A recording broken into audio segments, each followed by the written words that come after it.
We took 13th Street and we turned it from a two-way road into a one-way, two-lane road.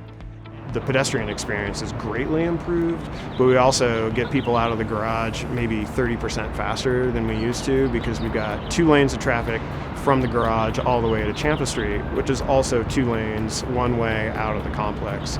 So it speeds that up dramatically. There used to be a pedestrian bridge and walkway that connected the parking lot for the convention center all the way to the gallery we're standing on right now. And we tore that totally down and then patched all the structures that the walkway and the bridge was attached to. The biggest challenge was closing Champa Street so that we could bring down the bridge. It's a main exit from all of downtown, and we had to close the street for 4 days in order to do that. So that was the most probably imposing piece of the project. Pedestrian safety was really the biggest driving point of this whole project. Taking down the bridge structure really helped, because that suddenly half the street is now exposed to sunlight where it wasn't before.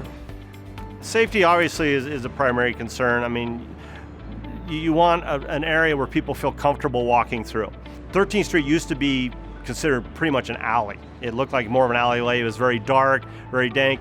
Increasing the lighting, taking down the bridge structures, the elevators, a lot of those little hidden nooks and crannies really opened this up. The light opened it up, and it's no longer an alley concept. It's actually a place where people feel comfortable walking down in through here to get from point A to point B. What I love most about this project is that it was so dreary and so dark before we got started, and people didn't understand why we were doing it.